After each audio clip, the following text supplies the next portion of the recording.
Halo semuanya, kita kembali lagi dalam pembelajaran daring sosiologi kita pada hari ini. Dan pada saat ini, kita memasuki bab yang kedua yaitu tentang permasalahan sosial dalam masyarakat. Jadi berbicara tentang teori ini, kita akan masuk pada bagian yang pertama yaitu tentang kemiskinan. Di sini ada berbagai kriteria dari kemiskinan tersebut. Di sini yang pertama ada menurut Edi Soeharto. Jadi kemiskinan menurut dia dikatakan di sini ketidakmampuan memenuhi kebutuhan konsumsi dasar seperti pangan, sandang, dan papan. Yang kedua, ketiadaan akses terhadap kebutuhan hidup dasar lainnya seperti kesehatan, pendidikan, sanitasi, air bersih, dan transportasi. Ciri yang ketiga dikatakan di sini yaitu ketiadaan jaminan masa depan, seperti karena ketiadanya simpanan atau investasi untuk pendidikan dan keluarga. Yang keempat, kerentanan terhadap guncangan yang bersifat individual maupun massal. Kelima, rendahnya kualitas sumber daya manusia dan keterbatasan sumber daya alam. Jadi artinya rendah sumber daya manusia, kurang berpotensi, dan sangat terbatas yang namanya sumber daya alam, itu juga masuk dalam yang namanya kriteria kemiskinan menurut Edi Soeharto. Yang keenam, ketidakterlibatan dalam kegiatan sosial masyarakat. Jadi ternyata dikatakan apabila apatis, tidak aktif dalam kegiatan sosial, itu masuk kriteria kemiskinan menurut yang bersangkutan. Yang selanjutnya, ketiadaan akses terhadap lapangan kerja dan mata pencaharian yang berkesinambungan. Yang kedelapan, ketidakmampuan untuk berusaha karena cacat fisik maupun mental. Yang selanjutnya, ketidakmampuan dan ketidakberuntungan sosial seperti anak terlantar, perempuan korban kekerasan dalam rumah tangga, janda miskin, kelompok terpinggirkan dan terpencil itu masuk dalam yang namanya kriteria kemiskinan.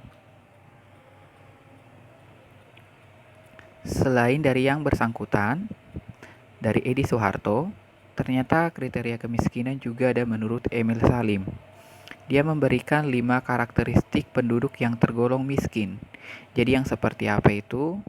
Yang pertama dikatakan, penduduk miskin pada umumnya tidak memiliki faktor-faktor produksi seperti tanah ataupun modal sendiri. Jadi mereka tidak mempunyai yang namanya tanah atau misalnya modal dari segi yang namanya finansial.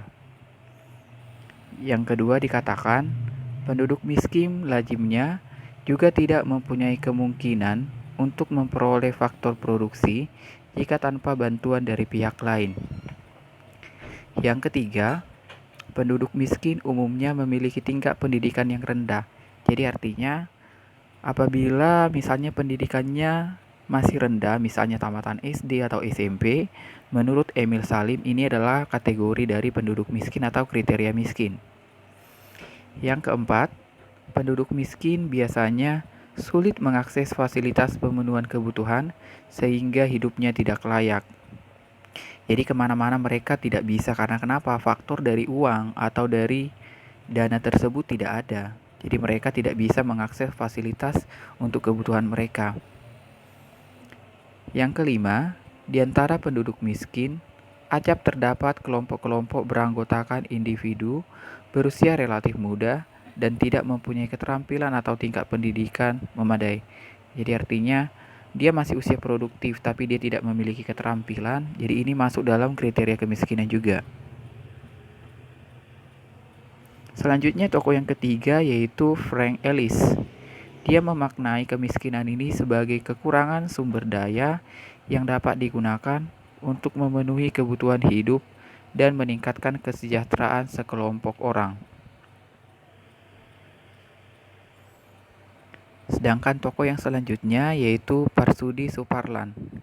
Dia menjelaskan kemiskinan di sini ialah suatu standar tingkat hidup yang rendah, yaitu adanya tingkat kekurangan materi pada sejumlah atau segolongan orang dibandingkan dengan standar kehidupan yang umum berlaku dalam masyarakat bersangkutan.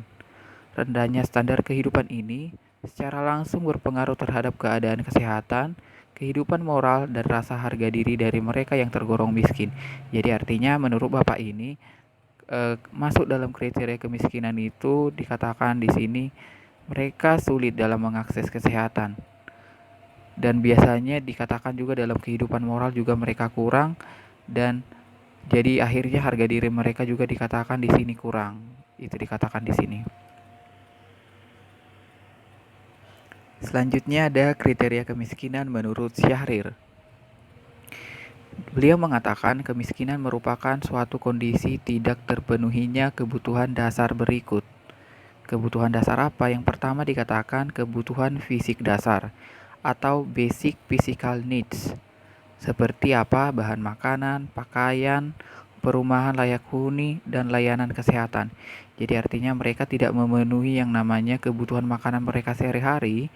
Mereka tidak mempunyai makanan yang cukup, pakaian, dan perumahan. Ini masuk dalam yang namanya kategori miskin. Yang selanjutnya, kebutuhan budaya dasar atau basic cultural needs.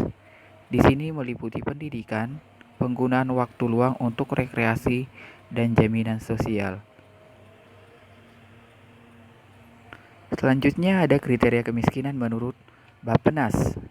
Di sini dikatakan, kemiskinan didefinisikan sebagai kondisi di mana seseorang atau sekelompok orang, laki-laki maupun perempuan, tidak terpenuhi hak-hak dasarnya untuk mempertahankan dan mengembangkan kehidupan yang lebih baik serta bermartabat.